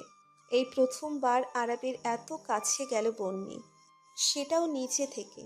খুব শক্ত করে জড়িয়ে ধরলো বন্নি। বন্নির এমন কাছে প্রচণ্ড অবাক হলো আরাব। বন্নিকে ছাদে আসতে দেখেছে সে। এতক্ষণে ডক্টর আর ওষুধপত্র নিয়ে ব্যস্ত ছিল। সব ফর্মালিটি শেষ করে ইয়ারাবের কেবিনের দিকে যেতে গিয়ে চোখ পড়ে বন্নির ওপর। আর তারপরই এখানে আসা। বন্নির কেঁপে ওঠা আর ফোপানির শব্দে আরাব বুঝতে পারে মেয়েটি কাঁদছে। কাঁদতে কাঁদতেই বন্নি বলে ওঠে, আমি এমনটা চাইনি আরাব, বিশ্বাস করো, এমনটা চাইনি। আমার জন্য আজ আমার বোনটা কষ্ট পাচ্ছে। আমি কি করব বলো আরাব, আমি কি করব? কাঁদতে কাঁদতে হেঁচকে উঠে গেছে বন্নির। হঠাৎই মুখ তুলে ধরে আরাব বন্নির। নিজেকে শক্ত রেখে বন্নিকে বলে ওঠে, ভাইয়ের কিচ্ছু হবে না, দেখো ও ঠিক হয়ে যাবে। আরাবের কথায় যেন একটু কাজ দিল। আস্তে আস্তে কমে আসলো কান্নার বেগ। তবে হেঁচকি এখনো বন্ধ হয়নি। আরাব বন্নিকে জড়িয়ে ধরেই দাঁড়িয়ে আছে। তবে বেশ কিছুক্ষণ পর অস্বস্তিটা ঘিরে ধরল বন্নিকে। তানভীর কান্না দেখে নিজেও মারাত্মক ভেঙে পড়েছিল বন্নি। সেজন্যই তো ছাদে চলে এসেছিল। কিন্তু সেখানে আরাবকে দেখতে পেয়ে আর নিজেকে দমিয়ে রাখতে পারেনি বন্নি। সমুদ্রের ঢেউয়ের মতো আছড়ে পড়েছিল আরাবের বুকে। কিন্তু এখন এখন তো বেশ লজ্জা লাগছে তার। আরাবকে আস্তে করে ছেড়ে দিল বন্নি। আরাবও দিল। বিপদের সময় যে কেউই যে কাউকে কাকড়ে ধরতে পারে, এটা স্বাভাবিক বিষয়। নিজেকে এই ফালতু এক্সকিউজটা দিয়ে বোঝালো নিজেকে বন্নি। বন্নির অবস্থা আরাবের হয়তো কিছুটা আন্দাজ করতে পারল, তাই নর্মালি বন্নিকে বলল নিচে যেতে। বন্নিও বিনা বাক্যে নিচে চলে এলো। আজকে বন্নি, আরাব, তানফিয়ার ইয়ারাবের আজাদ ফিলাতে যাওয়ার কথা ছিল। নিয়ম মতো বৌভাতের পরের দিন যাবে ওরা। নিজেদের মধ্যেও একই পরিকল্পনা ছিল। তবে সকালে এমন অপ্রত্যাশিত ঘটনায় যাওয়া ভেস্তে গেল সবার। তবে তোহান আজাদ নিজের ছোট জামাইয়ের এমন একটা খবর শুনে হসপিটালে ছুটে এসেছেন। এখানে এসে ইয়ারাবের কন্ডিশনার তানভীর অবস্থা দেখে নিজেও ভেঙে পড়ল। যতই হোক বিয়ের পরের দিন এমন একটা দুর্ঘটনা কোনো পরিবারেরই কাম্য নয়। নিজেকে বড্ড বেশি অপরাধী মনে হচ্ছে তুহান আজাদের। মেয়েদেরকে সুখে দেখবে বলেই তো এই বিয়েতে রাজি হন তিনি। এক মেয়ের সাথে অন্যায় হচ্ছে সেটা অবধি চোখে পড়েনি তার। তিনি ভেবেছিলেন ইয়ারাবের সাথে তানভীর বিয়ে হলে তানভীর সুখেই থাকবে। আর আরাবের মতো একটি ছেলে বন্যির জীবনে আসলে 1 মাসের মধ্যেই প্রেম ভুলে যাবে মেয়েটি। কিন্তু উপরওয়ালা যে এমন কিছু ভেবে রেখেছিল কে জানতো। সেটা সকাল পেরিয়ে দুপুর হলো, এখনো সকলেই হসপিটালে আছে। সবার একটাই আশা, এই বুঝি ইয়ারাবের জ্ঞান ফিরল, এই বুঝি ইয়ারাব রেসপন্স করলো। কিন্তু সকলে শুধু অপেক্ষাই করে চলেছে, সেই অপেক্ষার অবসান ঘটছে না। আরাব সকলকে বাড়িতে চলে যেতে বলেছে, কিন্তু কেউ শোনেনি। ঘড়ির কাঁটা দুপুরে 2টোর ওপারে। সকাল থেকে এখনো কেউ কোনো কিছুই মুখে তোলেনি। তানভি এখনো কেবিনে, জ্ঞান ফেরেনি তার। হঠাৎ কোনো রকম মারাত্মক শক নিতে পারে না তানভি। যদি একবার শক পেয়ে জ্ঞান হারায় তাহলে জ্ঞান কখন ফিরবে কেউ বলতে পারে না। ছোটবেলা থেকেই তানভি এমন। বন্যি তানভিকে ছেড়ে যেতে নারাজ, তবে মণিমাকে অনেক কষ্টে বুঝিয়ে বাড়িতে পাঠিয়েছে আরাব। সময় গড়ায় নিজের মর্জি মতো। কেউ যেমন তাকে বাঁধতে পারে না, তেমনি কেউ চাইলেও সময়টাকে তাড়াতাড়ি পার করতে পারে না। তানভীর জ্ঞান ফিরে বিকেলের দিকে। বন্যি সেখানেই ছিল। বন্যিকে দেখে আরও এক চোট কেঁদে দেয় তানভি। তবে সেখানেই হন্ততন্ত হয়ে ছুটে আসে এক ওয়ার্ড বয়। হাঁপাতে হাঁপাতে বলে ওঠে, আপনারা তাড়াতাড়ি চলুন, আপনাদের পেশেন্ট আর নেই। কথাটা বিস্ফোরণের ন্যায় লাগে ওখানে উপস্থিত প্রতিটি মানুষের কাছে। বন্যি যেন নিজের জায়গায় জমে গেছে। কি শুনল ও? যে মানুষটার ওপর এত ক্রোধ ছিল সে মানুষটা আর নেই, এভাবে চলে গেল। বন্যি যখন এসব ভাবনায় ব্যস্ত তখনই কেঁপে ওঠে কোনো কিছু পড়ে যাওয়ার শব্দে। কল্পনা থেকে বাস্তবে ফিরে দেখে তানভি মাটিতে পড়ে আছে। হঠাৎই মাথা ঘুরে পড়ে যাওয়ায় ব্যালেন্স ঠিক রাখতে পারেনি সে। সচরে বাড়ি খেয়েছে বেডের বাথার গ্রিলের সাথে। লবণাক্ত রক্তে ভেসে যাচ্ছে ফ্লোর। কিন্তু আশ্চর্য, বন্যি শরীরে কোনো শক্তি পাচ্ছে না। চোখের সামনে শুভ্র ফ্লোরটা রক্তে ভেসে যাচ্ছে, কিন্তু সে কিছু করতে পারছে না। না পারছে তার বোনকে তুলে ধরতে, না পারছে ছুটে ইয়ারাবের কাছে যেতে, ওয়ার্ড বয়ের কথার সত্যতা যাচাই করতে। এ কেমন পরিস্থিতি যে বন্যি নিজের মস্তিষ্কে জোর দিতে অচল। সবটা যখন ধীরে ধীরে অন্ধকারে ছেয়ে যাচ্ছে তখনই বন্যি একটু একটু করে বুঝতে পারছে সেও চেতনা হারাচ্ছে। তবে বোনের পাশেই হয়তো ছিটকে পড়বে ওর অসার শরীরটি। চোখ মেলে নিজেকেও হসপিটালের বিছানাতে আবিষ্কার করে বন্যি।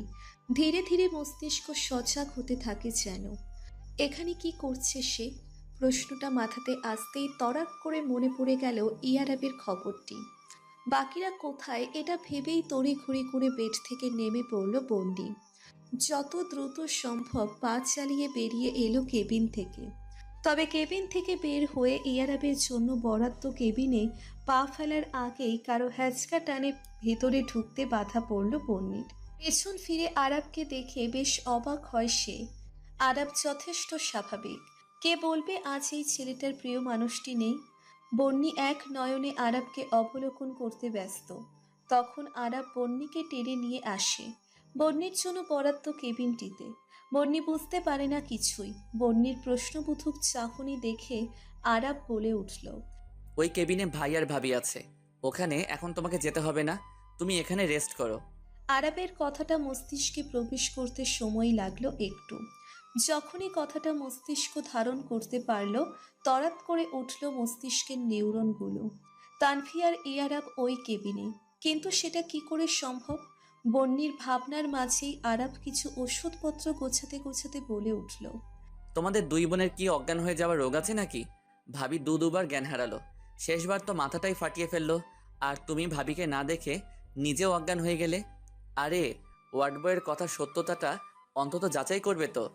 আরাবের কথাগুলো মাথার ওপর দিয়ে যাচ্ছে বন্যির। তবে এতটুকু বুঝল ইয়ারাবের কিছু হয়নি। আরাব কাজ করতে করতে নিজের মতো বলে উঠল, ভাইয়ের পাশের কেবিনের পেশেন্ট আর নেই, তিনি মারা গেছেন। ওয়ার্ড বয় তাদের বাড়ির লোককে খবর না দিয়ে ভুল করে তোমাদের খবরটা জানিয়েছে, আর সেটা শুনে তোমরা দুই বোন জ্ঞান হারিয়ে মাটিতে গড়াগড়ি খাচ্ছিলে। ভাগ্যিস আমি তাড়াতাড়ি চলে এসেছিলাম, ভাবির মাথায় ব্যান্ডেজ করিয়ে তোমাকে কেবিনে রেস্ট করতে রেখে যখনই ভাইয়ের কেবিনের দিকে যাচ্ছিলাম তখন রেসপন্স করতে শুরু করে ভাই। আল্লাহর রহমতে এখন আউট অফ ডেঞ্জার। এক নাগারে কথাগুলো বলে থামলো আরাব, সাথে একটা স্বস্তির নিঃশ্বাসও নিল সে। আর বন্নি এক মনে কথাগুলো শুনছে। তবে আরাব সুস্থ হয়ে যাবে এটা শুনে প্রশান্তি পেল বন্নি। যে মানুষটার ওপর প্রতিশোধ নিতে চেয়েছিল সেই মানুষটা যখন মৃত্যুর সাথে লড়াই করে ফিরে আসে, তার উপর কি আর কোনো প্রতিশোধ নেওয়া যায়? রিভেঞ্জ অফ নেচার বলেও একটা কথা আছে। আরাবের শাস্তিটা না হয় প্রকৃতিই ওকে দেবে। হঠাৎই বন্নির মাথায় উদয় হয় এক নতুন প্রশ্ন। তার আর আরাবের সম্পর্কের সমীকরণ কি হবে তাহলে? বন্নি তো আরাবকে ভালোবেসে এই বিয়ে করেনি। না, আরাব তার কোনো আচরণে এটা বুঝিয়েছে সে বন্নিকে ভালোবাসে। বন্নি এতদিন আরাবের প্রতি ক্রোধের আগুনে জ্বলেছে, আর আরাব সেই আগুন নেভানোর চেষ্টায় মশগুল ছিল। কিন্তু এরপর তাদের সম্পর্কটা কোথায় গিয়ে দাঁড়াবে? স্বাভাবিক একটা সম্পর্ক গড়বে, নাকি শেষ পরিণতি বিচ্ছেদ হবে ওদের সম্পর্কের? না, আর ভাবতে পারছে না বন্নি। মস্তিষ্কের নিউরনগুলো ছিঁড়ে আসবে এবার হয়তো। সকাল থেকে কম ধকল যায়নি শরীরের উপর। এতটা মানসিক প্রেশার আগে কখনো পায়নি বন্নি। সেই সাথে অনাহার তো আছেই। মন সায় না দিলেও শরীর তো মানতে নারাজ। প্রকৃতির সন্ধ্যা ছুঁই ছুঁই। একটু ফ্রেশ হওয়া এবার আবশ্যক হয়ে পড়েছে। তানফি আর বন্নিকে নিয়ে বাড়ি ফিরল আরাব। ওরা দুজনেই আসতে নারাজ, কিন্তু মণিমা নিজে ওখানে থেকে এদেরকে ফ্রেশ হতে পাঠিয়েছে। কারণ এখন আরাব আগের থেকে কিছুটা সুস্থ। এক মনে রাতের আকাশের দিকে তাকিয়ে আছে বন্নি। কত বিচিত্র আকাশের খেলা। কখনো নিকাশ কালো আধারে ঢেকে থাকে, আবার কখনো পূর্ণিমায় চারিদিক আলোকিত করে রাখে। মানুষের মনও তেমনই। যখন মন খারাপেরা হানা দেয় তখন মনটাও নিকাশ কালো আধারে ঢেকে থাকে। আর যখন সমস্ত তিক্ততা দূর হয়ে যায় তখন পূর্ণিমার মতো জ্বলছে। আচ্ছা, বন্যের আকাশ তো এখন নিকাশ আলো আধারে ঢেকে আছে। এখানে কি কখনো পূর্ণিমা হবে? নিজেই নিজেকে প্রশ্ন করে উঠল বন্নি।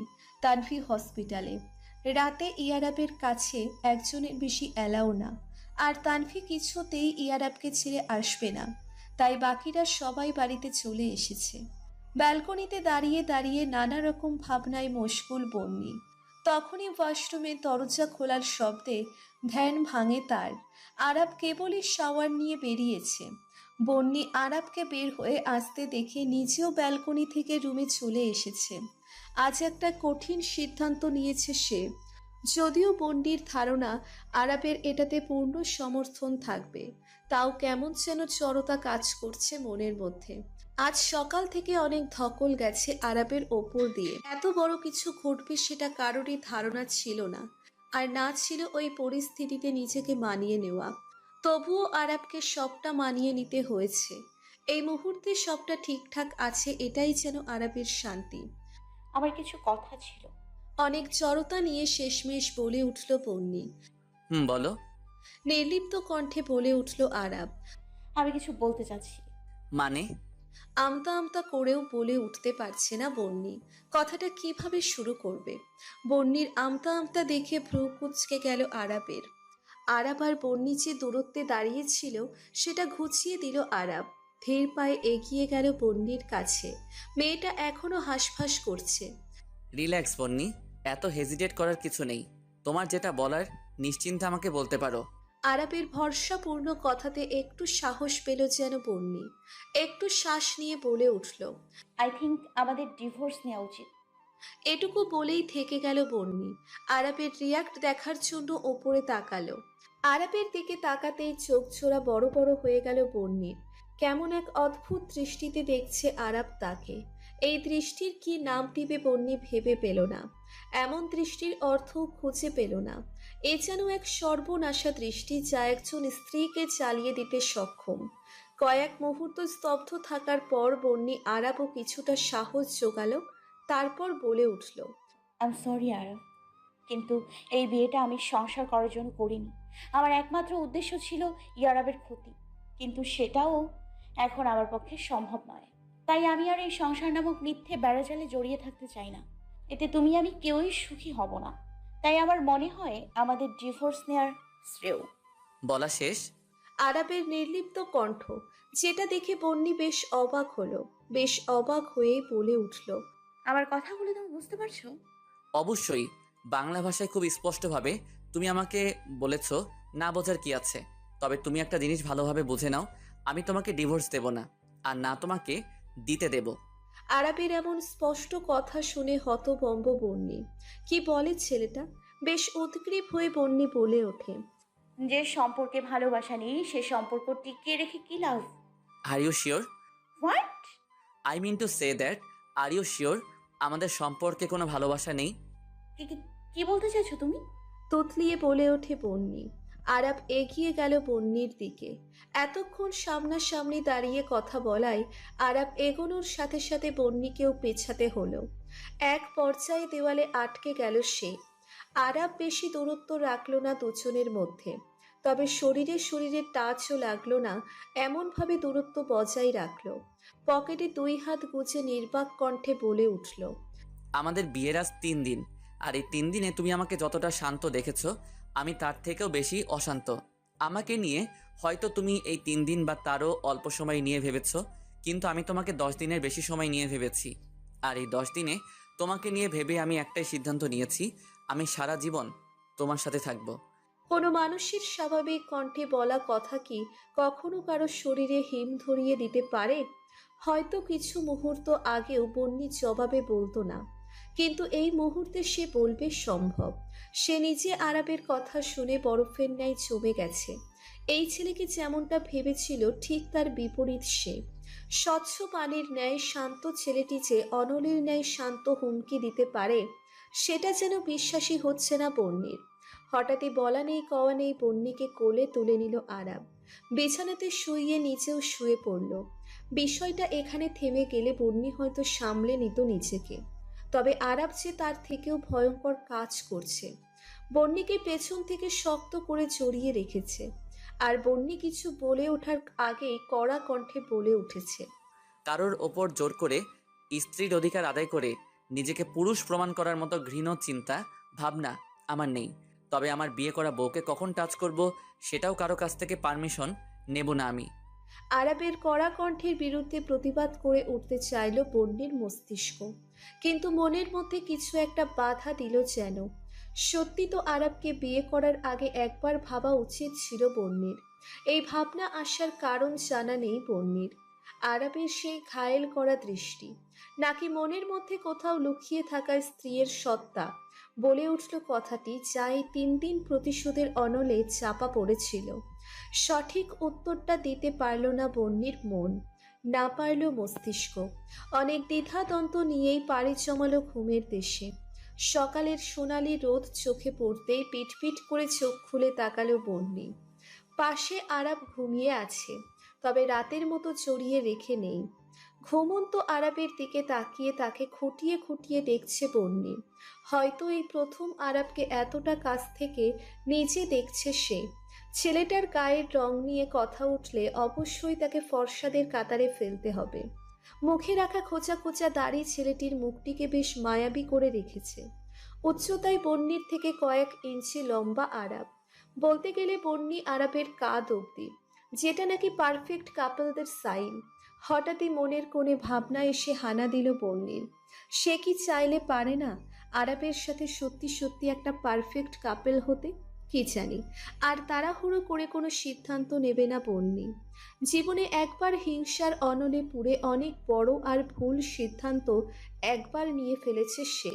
বিয়ের আগে একটা বারও ভাবেনি যে মানুষটার সাথে স্বামী স্ত্রীর পবিত্র বন্ধনে আবদ্ধ হতে যাচ্ছে তার যোগ্য স্ত্রী হয়ে উঠতে পারবে কিনা, তাকে মেনে নিতে পারবে কিনা। আরাব তো ওর জায়গায় ঠিক। সে তো ডিভোর্স দেওয়ার জন্য বিয়ে করেনি, সে তো সংসার করার জন্যই বিয়েটা করেছে। তাহলে নানা রকম চিন্তা হচ্ছে বন্নির। কোনটা ঠিক কোনটা ভুল ভেবেই পাচ্ছে না। সবটা বারবার এলোমেলো হয়ে যাচ্ছে। অনেক এলোমেলো ভাবনা নিয়েই ওয়াশরুমে চলে গেল বন্নি। বন্নি চলে যেতেই চোখ মেলে তাকালো আরাব। এতক্ষণ যে তার বউ তাকে খুঁটিয়ে খুঁটিয়ে দেখছিল সেটা ভালো করেই টের পেল সে। সেই সাথে মুখে ফুটিয়ে তুলল এক রহস্যময় হাসি। সকালের সব কাজ মোটামুটি গোছগাছ করে সকলেই হসপিটালে চলে এসেছে। ইয়ারাবের সুস্থ হতে এখনো দিন 15 লাগবে, তবে 15 দিন পরেও সে পরিপূর্ণ সুস্থ হবে না। ইয়ারাবের মাথায় একটা জায়গায় রক্ত জমাট বেঁধে আছে, যার জন্য বাইরে যেতে হবে ওকে। ইয়ারাব মোটামুটি সুস্থ হলে 15 দিন পরেই ওকে নিয়ে বাইরে যাওয়ার সিদ্ধান্ত নিয়েছে সবাই। হসপিটালে তানভি রাতে ছিল, আরাবেরা সকালে পৌঁছলো। তানভি বাড়িতে এসে ফ্রেশ হয়ে নেয়, তারপর আবারও ছোটে হসপিটালের উদ্দেশ্যে। সারা দিন বাড়ি হসপিটাল করেই কাটছে পরিবারের মানুষগুলোর। প্রত্যেকের এখন একটাই চাওয়া, ইয়ারাব যেন তাড়াতাড়ি সুস্থ হয়ে ওঠে। আরাবের সাথে সারাদিন কথা বলেনি বন্নি, প্রয়োজন ছাড়া। কেমন একটা এড়িয়ে চলছে সে। আরাব সেটা ঠিকই খেয়াল করেছে, তবে সারা দিনের ব্যস্ততায় কিছু বলেনি। মণিমা সহ সকলেই বিকাল থেকে হসপিটালে, তবে বন্নি খেয়াল করছে তানফিকে। কি সুন্দর নিরলস সেবা করে যাচ্ছে ইয়ারাবের। মাত্র এই কয়দিনে কি কারো ওপর এত টান অনুভব করা যায়? কই, তার তো আরাবের প্রতি সেরকম টান নেই, নাকি আছে যা সে বুঝতে পারছে না। হসপিটালের করিডোরে দাঁড়িয়ে আছে বন্নি, বাকিরা ইয়ারাবের কেবিনের ভেতরে। হঠাৎই কাঁধে কারো হাতের স্পর্শ পেল বন্নি। পিছনে ফিরতেই দেখা গেল তানভীর। দুদিনেই কেমন শুকিয়ে গেছে মুখটা, তারপরও সে খুশি। কি ভাবছো আপনি? জিজ্ঞেস করে উঠল তানভীর। কিছু না, এমনি দাঁড়িয়ে আছি। জবাবে বলল বন্নি। তুমি এখনো ভাইয়াকে মেনে নিতে পারোনি, তাই না? তোকে এসব কে বলেছে? কেউ না, তবে আমি জানি। জানো আপনি, বিয়ের আগের দিন অবধি ইয়ারাবের ওপর আমার কোনো ফিলিংস কাজ করতো না, কিন্তু যখন থেকে আমি এটা উপলব্ধি করতে পেরেছি যে ওই মানুষটা আমার স্বামী, আমি তখন থেকেই যেন কেমন একটা মায়ায় জড়িয়ে গেছি। আমি নিজেও জানি না এটা কিভাবে হয়েছে, শুধু এটুকু জানি এই মানুষটার সাথে আমি ভালো থাকবো। আচ্ছা আপনি, তোমার কখনো মনে হয়নি তুমি ভাইয়ার সাথে ভালো থাকবে? কখনো মনে হয়নি এই মানুষটার উপর চোখ বুজে ভরসা করা যায়? হঠাৎই বুকের মধ্যে ধক করে উঠল বন্নির। সত্যিই তো, সে তো আরাবকে ভরসা করে। এটা জানে না সে মায়ায় পড়েছে কিনা, কিন্তু সে ভরসা করে, খুব ভরসা করে আরাবকে। তবে কেন করে সেটা জানে না বন্নি। তখনই পেছন থেকে গলা খাকারির শব্দ পেল বন্নি আর তানভি। পেছনে ফিরতেই দৃশ্যমান হলো আরাব। আরাব তানভির উদ্দেশ্যে বলে উঠল। বেশ রাত হয়েছে ভাবি, মণিমা আগে চলে গেছে, এবার আমাদেরও যেতে হবে। বোনের সাথে গল্পটা না হয় কালকে করো, আর ভাইয়াও তোমাকে খুঁজছে। তানভি আর কথা বাড়ালো না, ওর পক্ষে একদিনে সবটা ঠিক করা সম্ভব না। তবে তানভি চেষ্টা করবে যাতে বন্নি ও আরাবকে মেনে নিতে পারে, একটা স্বাভাবিক সম্পর্কে আসতে পারে। চেনা পরিচিত রাস্তাটার বিপরীতে গাড়ি যখনই টার্ন নিল আরাব, তখনই চমকে উঠল বন্নি। এই পথ দিয়ে তো বাড়িতে যাওয়া যাবে না, তাহলে আরাব এ পথে কেন গাড়ি ঘোরালো? বন্নি আরাবের দিকে চেয়ে কিছু বলার আগেই ব্রেক করলো আরাব। চারিদিকটা বেশ অন্ধকার, লোকজনও কম রাস্তাটাতে। দূরে একটা ধাবা দেখা যাচ্ছে, সেই আলোতে আশপাশ থেকে বোঝার চেষ্টা করছে বন্নি। হঠাৎই আরাব ঝুঁকে এলো বন্নির দিকে, সিট বেল্টটা খুলে দিল। তবে সিট বেল্ট খুলে আর সরে আসেনি। বন্নির দিকে এক নজরে তাকিয়ে রইল সে। বন্নিও তাকালো সেই দৃষ্টির দিকে। বন্নি এখন একটা কথাই ভাবছে, আরাব কেন এতটা সম্মোহনী দৃষ্টিতে তাকায় বন্নির দিকে? সে এই দৃষ্টি দিয়েই ঘায়েল করে দেবে বন্নিকে, নাকি শান্ত করে দেবে বন্নির উত্তপ্ত হৃদয়? সরো। জড়তা নিয়ে বলে উঠল বন্নি। বন্নি ভেবেছিল হয়তো আরাব সরবে না, কিন্তু বিনা বাক্যে সে সরে গেল। সামনের দিকে তাকিয়ে আছে আরাব। বন্নির বেশ অস্বস্তি হচ্ছে। এই ছেলের কাজকর্ম কোনো কিছুই তার বোধগম্য হয় না। এই শান্ত তো এই অশান্ত। আমরা এখানে কেন এসেছি? আরাবের শান্ত কণ্ঠ। বন্নি কোনো প্রতি উত্তর করল না, চুপচাপ নেমে দাঁড়ালো। আরাবও ব্যতিক্রম নয়। নির্জন পরিবেশে এমন একটা ধাবা বেশ আকর্ষণীয়। আরাব আর বন্নি গিয়ে বসলো একটি কোণায়। তারপর দুজনেই নিজেদের ডিনার শেষ করে নিল। ডিনার শেষে কাউন্টারে দাঁড়িয়ে বিল মিট করছে আরাব, আর বন্নি বাইরে এসে দাঁড়িয়ে আছে। আরাব বন্যির কাছে এসে দাঁড়ালো। নিস্তব্ধতা থাকলেও বাতাসের কমতি নেই জায়গাটাতে। মৃদুমন্দ বাতাস বেশ ভালোই বইছে। লং ড্রাইভে যাবে? আরাব হঠাৎই জিজ্ঞেস করে উঠল। কয়েক মিনিটের জন্য ফ্যালফ্যাল করে চেয়ে রইল বন্যি। এত রাতে লং ড্রাইভ? প্রশ্নটা গুটি কয়েকবার নিচের মাথায় ঘোরালো। আমি খুবই টায়ার্ড, বাড়িতে যেতে পারলে বেশি ভালো লাগতো, কিন্তু যখন তোমার যেতে ইচ্ছে হয়েছে তখন কি আর আমার ইচ্ছের কোনো দাম থাকবে? বন্যির কণ্ঠে অভিমানের রেশ স্পষ্ট, সেই সাথে প্রকাশ পাচ্ছে ক্ষোভ। কিন্তু এই ক্ষোভ কিসের? কার উপর এই ক্ষোভ? আরাবের উপর। কেন? কারণ সে বন্যির সাথে থাকতে চেয়েছে। এক এক করে কথাগুলো মাথার মধ্যে ঘুরতে থাকলো আরাবের। আরাব আর কিছু বলল না, চুপচাপ বন্যিকে নিয়ে বাড়ির পথে রওনা দিল। নিস্তব্ধ রজনীতে সকলে ঘুমে বিভোর। আরাবও এপাশ ওপাশ করতে করতে একটু আগে পাড়ি জমিয়েছে ঘুমের দেশে। শুধু নিদ্রাহীন বন্যি, তার মাথায় যে বিশাল পরিকল্পনা। আজকে আর বন্যিকে জড়িয়ে রাখেনি আরাব, তাই বিনা মাথায় খাট থেকে নেমে গেল বন্যি। টেবিল ল্যাম্প চালিয়ে শুভ্র কাগজে ফেলতে লাগলো কালির আঁচড়। গতকালের মতো আজও আরাব দেরিতে জাগল, অর্থাৎ বন্যির পরে। কাল রাতে অনেক কিছু ভেবেছে সে, সাথে সিদ্ধান্তও নিয়েছে বন্যিকে আর কোনো কিছুতে জোর করবে না। ধীরে ধীরে উপলব্ধি করাবে সবটা, সাথে সে নিজেও করবে। একটা ছেলে মানসিকভাবে যতটা স্ট্রং হয়, একটা মেয়ে ততটা হয় না। সবটা স্বাভাবিকভাবে আরাব মানতে পারলেও বন্যি পারেনি, আর তার জন্য মেয়েটাকে সত্যিই একটু সময় দেওয়া প্রয়োজন। ফ্রেশ হয়ে বের হওয়ার পরও বন্যির দেখা মিলল না। আরাব ভাবল হয়তো নিচে আছে, সেজন্য সেও নিচে নেমে গেল। কিন্তু নিচে মণিমা একটা কাগজ হাতে নিয়ে বসে আছে। পেছন থেকে মণিমার অভিব্যক্তি ঠিক বুঝল না আরাব, কিন্তু সামনে গিয়ে দেখল মণিমার মুখ বেশ থমথমে। আরাবের দিকে এক নজর তাকালেন তিনি, তারপর কাগজটা আরাবের হাতে দিয়ে চলে গেলেন নিজের ঘরে। আরাব এমন ব্যবহারে বেশ অবাক হলো। তারপর কাগজটা নিয়ে পড়তে গিয়েই থমকে গেল সে, কারণ কাগজটিতে লেখা আছে, মণিমা, চিঠিটা পেয়ে আপনি কি ভাববেন জানি না, তবে কথাগুলো চিঠির মাধ্যমেই আপনাকে জানাতে হচ্ছে। যেদিন প্রথম আপনি আমাকে দেখতে গিয়েছিলেন সেদিন আমি ভেবেছিলাম এবার হয়তো একটা মায়ের অভাব আমার খুঁজবে, কিন্তু ভাগ্যের কি পরিহাস দেখুন, একটা মা পেতে গিয়ে আমাকে নিজের অনুভূতিগুলো গলা টিপে মেরে ফেলতে হলো। একটা ছেলের সাথে বিয়ে ঠিক হয়ে তার ভাইকে নিয়ে সংসার করা আপনাদের দৃষ্টিতে স্বাভাবিক, কিন্তু আমার পক্ষে সেটা মানা সম্ভব ছিল না মণিমা। আপনার ওপর আমার কোনো অভিযোগ নেই, শুধু এটুকু বলবো, এঙ্গেজমেন্টের দিন একজন কন্যাদায়গ্রস্ত পিতার কাছে তার দুই মেয়ের বিয়ের কথা জানানোর আগে একটা বার আমার কাছে জিজ্ঞেস করতে পারতেন দীর্ঘ 1 মাস যাবৎ যে বাড়ির বড় ছেলের সাথে আমার বিয়ে ঠিক হয়ে আছে সেই বাড়ির ছোট ছেলেকে নিজের স্বামী হিসেবে মানতে পারবো কিনা। ইতিবন্দি। চিঠিটা পড়েই এক মুহূর্ত দেরি করল না। আরাব ছুটে গেল নিজের ঘরে। আরাবের বিশ্বাস বন্যি তার জন্যও একটা চিঠি রেখে গেছে। সকালবেলা বাড়ির দরজা খুলেই যে একটা খাম পাবে তোহান আজাদ, সেটা তিনি ভাবেননি। খামের উপর বেশ বড় করে লেখা বন্যি।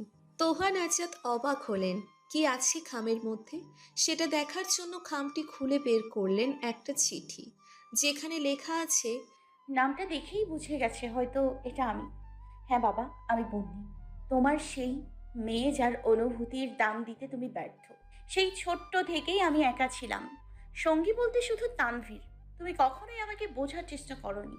এঙ্গেজমেন্টের আগে যদি একটা বার আমাকে জিজ্ঞেস করতে আমি আবার কিছু চাই কিনা, কিন্তু তুমি সেটা করনি। আর আজ সে কারণেই আমাকে এত বড় একটা সিদ্ধান্ত নিতে হলো। আমি তোমাদের সবাইকে ছেড়ে চলে যাচ্ছি বাবা, হয়তো আর দেখা হবে না। শুধু একটা কথাই বলবো, তোমাদের উপর আমার কোনো অভিযোগ নেই। বন্দি। চিঠিটা পড়েই চোখ দুটো ঝাপসা হয়ে এলো তোহান আজাদের। মেয়েদের সুখী করতে গিয়ে যে এত বড় একটা অন্যায় তিনি করে ফেলেছেন, সেটা বন্যি চোখে আঙুল দিয়ে তা দেখিয়ে দিলে তিনি বুঝতেই পারতেন না। কিন্তু আফসোস, এখন আর তিনি তার ভুল শুধরাতে পারবে না। সারাটা জীবন আত্মগ্লানিতে ভুগতে হবে তাকে। সকাল সকাল ওয়ার্ড বয়ের হাত দিয়ে চিঠি এলো ইয়ারাব আর তানভীর জন্য বরাদ্দ কেবিনে। বাকিদের মতো এরাও বেশ অবাক হলো এমন কাজে। তবে চিঠির ওপর বন্যির নাম লেখা। তানভীর চিঠিটা খুলে পড়তে শুরু করলো। সেখানে লেখা ছিল, তানভি, চিঠিটা পড়ে একটু কাঁদবি না, বলে দিলাম। আমি চলে যাচ্ছি, তবে যাওয়ার আগে ভেবেছিলাম তোকে একটা সরি বলবো। কারণ আরবকে বিয়ে করার একমাত্র কারণ ছিল ইয়ারাব, ইয়ারাবের ক্ষতি। কিন্তু যে মানুষটা আমার ছোট বোনের অনেকটা জুড়ে রয়েছে, তার ক্ষতি করার ক্ষমতা কখনো হয়নি আমার। তানভি, 3 দিনে তোর ইয়ারাবের প্রতি যে ভালোবাসা আমি দেখেছি, আমি সত্যি খুশি। তুই সারাটা জীবন সুখে থাক, সেটাই চাই আমি। হোক না সেটা আমার প্রথম অনুভূতির সাথে। প্রথম অনুভূতি কথাটা বারবার মাথায় বাড়ি খাচ্ছে তানভীর। এই সহজ বিষয়টা কি এতদিন চোখে পড়েনি তানভীর? নাকি ইচ্ছে করে দেখতে চায়নি সে? সত্যিই তো বন্নির তো ইয়ারাবের সাথে ঘর বাঁধার স্বপ্ন দেখেছিল। কিন্তু তানভীর কি সুন্দর একটা ভুল বোঝাবুঝিকে সামনে দাঁড় করিয়ে সেই মানুষটার সাথেই ঘর বেঁধেছে, তাও আরাব বন্নিরই সামনে। বন্নি তাকে বলেছিল সে চাইলেও এ বিয়ে করতে পারে, এতে বন্নির কোনো আপত্তি নেই। কিন্তু সে কথার পেছনে লুকিয়ে থাকা অভিমানটা একবারও বুঝতে পারল না তানভীর। নিজেকে অনেক বেশি ছোট লাগছে তানভীর। যে বোন মায়ের থেকে কোনো অংশে কম ছিল না, সেই বোনের স্বপ্নকে মাটি চাপা কি করে দিতে পারল তানভীর? বুকের ভেতরটা চলে যাচ্ছে তানভীর। তার বোন যে কতটা কষ্ট বুকে নিয়ে চলে গেছে সেটা হয়তো আজ করতে পারছে তানভীর। জলে টইটম্বুর চোখ দুটি মুছে নিয়ে আবারও পড়তে লাগলো তানভীর। ইয়ারাব, সম্পর্কে এখন তুমি আমার বড় ভাসুর, আবার ছোট বোনের স্বামীও। কিন্তু কি অদ্ভুত, তাই না? কয়েকদিন আগেও আমাদের সম্পর্কটা অন্য কিছু হওয়ার কথা ছিল। আমি বলছি না তুমি নিজের ভালোবাসাকে চুজ করে ভুল করেছো। শুধু এটুকু বলবো, যে মানুষটাকে দিনের পর দিন স্বপ্ন দেখালো, একটাবার জেনে নেওয়া উচিত ছিল সেই মানুষটা তোমার কাঙ্ক্ষিত মানুষ কিনা। পরের লেখাটা জোরেই পড়ল তানভীর। ইয়ারাব চুপচাপ শুনল, কোনো প্রতি উত্তর করল না। কিন্তু চোখের কার্নিশ পেয়ে গড়িয়ে পড়ল কয়েক ফোঁটা জল। এতটা নীচ কাজ করেছে সে। ভাবতেই নিজের প্রতি কেমন জানি বিতৃষ্ণ চলে এলো যেন। কেটে গেছে 2 বছর। ইয়ারাব এবোর্ড থেকে অপারেশন করিয়ে এসে এখন সে সুস্থ। বিজনেসে আবারও জয়েন করেছে সে। সকলে সকলের মতো ভালো আছে। তবে সেই ভালো থাকার মধ্যেও কোথাও একটা কষ্ট বিরাজ করে। মণিমা এখন বাড়ির সমস্ত সিদ্ধান্ত সকলকে সাথে নিয়ে নেয়। তোহান আজাদ মাঝে মাঝে তানভীর সাথে যোগাযোগ করেন, কিন্তু যতবারই যোগাযোগ করে বাবা মেয়ে দুজনেই বন্যির জন্য চোখের জল ফেলে। ইয়ারাবের মধ্যে আজও অপরাধ বোধ কাজ করে। বারবার একটা কথাই মনে হয়, বন্যির সাথে এত বড় অন্যায় করার পরও একটাবার ক্ষমা চাইতে পারেনি সে। আর তানভীর প্রতিদিনের সাধারণ কাজের মধ্যে একটি হলো নিজের মায়ের সমান বোনের জন্য চোখের জল ফেলা। কানাডার একটি ছোট্ট শহর টরন্টো, সেখানের একটি ছোট্ট বাড়ির ড্রিম হাউস। সেখানে প্রাণোচ্ছল বন্যি চারিদিকে ছুটে বেড়াচ্ছে প্রতিপক্ষের হাত থেকে ধরা না পড়ার জন্য। বারবার তার হাত থেকে পালাচ্ছে। সেই সাথে পুরো বাড়ি আর হাসির শব্দে রিন রিন করে উঠছে। দৌড়তে দৌড়তে হঠাৎই 2টো হাত পেছন থেকে শক্ত করে জড়িয়ে নিল বন্যির কোমর। প্রত্যেকবারের ন্যায় এবারও শির দ্বারা বেয়ে নেমে গেল শীতল স্রোত। বরফের ন্যায় জমে গিয়ে ঠেস দিয়ে দাঁড়ালো বলিষ্ঠ এক বুকে। দুজনেরই বুকের মধ্যে ঢিপ ঢিপ শব্দ। বেশ কিছুক্ষণ পর পেছন থেকে সেই শিরশিরানির শব্দ কানে এলো বন্যির। এত ছোটাছুটি করছো কেন? আমি কি তোমায় খেয়ে ফেলবো নাকি? ইঙ্গিতপূর্ণ কথায় বন্যির মুখে দেখা দিল রক্তিম আভা। নিজেকে ছাড়িয়ে নিয়ে ছুট লাগালো কিছু দূর। তারপর বলে উঠল, রোজ রোজ তোমার এক কথা ভালো লাগে না আমার। বলছি তো, আমার এখন খেতে ইচ্ছে করছে না, তাও তুমি জোর করছো। এখনো তো কিছুই করিনি। যদি আজ রিপোর্ট পজিটিভ আসে আর আমি সত্যি বাবা হই, তাহলে এরপর থেকে তুমি দেখতে পাবে এই আরাব কি জিনিস। আবারও রিনরিনের শব্দে হেসে ফেলে বন্যি। কিন্তু হাসি থামার আগেই বেজে ওঠে আরাবের ফোন। ফোনটা পকেট থেকে বের করে একবার নম্বরটার দিকে চোখ বুলাই আরাব। তারপর সেটা নিয়ে চলে যায় বেশ খানিকটা দূরত্বে, যেখান থেকে বন্যির অস্তিত্ব বোঝা যাবে না। আরাব দৌড়ে যেতেই হাসি থামিয়ে দেয় বন্যি। সিঁড়ি বেয়ে সোজা চলে আসে নিজের ঘরে। তার আর আরাবের ঘরে। সে জানে এখন বাংলাদেশ থেকেই ফোন এসেছে। ব্যালকনিতে রাখা দোলনাটাতে বসে পড়ে বন্যি আর হিসাব মেলাতে থাকে গত 2 বছরের ঘটনার। নিজের পক্ষে যতটা সম্ভব সকলের দোষ চোখে আঙ্গুল দিয়ে দেখিয়ে চলে আসে বন্যি। সকলের জন্য তাদের দোষের চিঠি বরাদ্দ থাকলেও আরাবের জন্যে ছিল অন্য কিছু। সেদিন এক ছুটে নিজের ঘরে চলে আসে আরাব।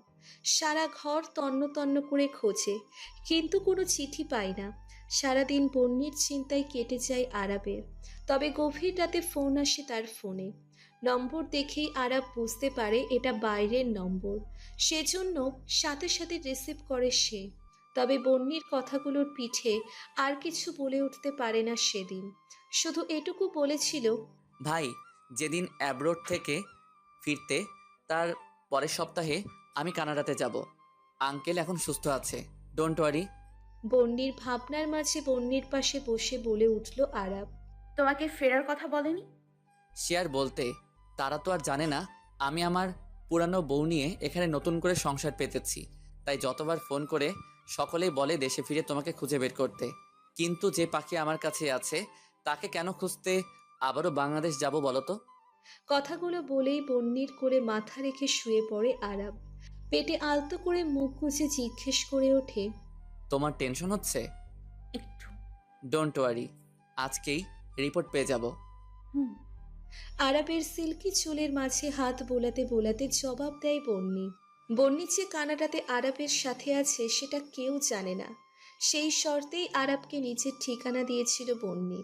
সেই সাথে বলেছিল তার খবর যদি পরিবারের কেউ জানে তাহলে এবার হারালে আর কখনো ফিরে আসবে না সে। আরাবও মেনে নিয়েছিল বন্যির কথা। আরাব সুস্থ হওয়ার মাঝে কানাডাতে বিজনেসের একটা নতুন অংশ খোলে এবং এখান থেকেই সেটা দেখাশোনা করে। বন্যি চাইলেই পারত আরাবের থেকে দূরে সরে আসতে, কিন্তু কেন? সে কেন একাকিত্ব বেছে নেবে জীবনে? যে মানুষগুলো তাকে কষ্ট দিয়েছে সে মানুষগুলোর ক্ষতি বন্যি করতে পারবে না, কিন্তু নিজে কেন কষ্টে থাকবে? একটা মেয়ের একাকী জীবন অনেক কষ্টের, আর সেই কষ্টের জীবন বেছে নেয়নি বন্যি।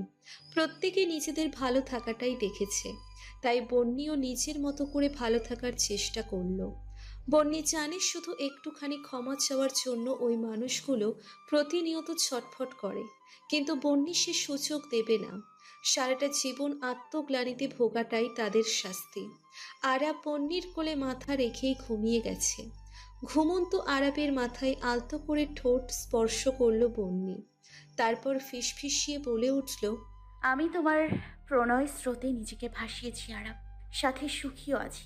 শুরুর দিকটা কষ্টকর ছিল, তবে এখন এই পৃথিবীতে সুখী মানুষগুলোর মধ্যে আমিও একজন। এ কথাগুলো কানে যাওয়ার পরেই ঘুমের ভান করে থাকা আরাবের ঠোঁটের কোণায় ফুটে উঠল চমৎকার হাসি। শুরু থেকেই এমন একটা এন্ডিং ভেবে রেখেছিলাম আমি। গল্পটা এতটুকুই ছিল।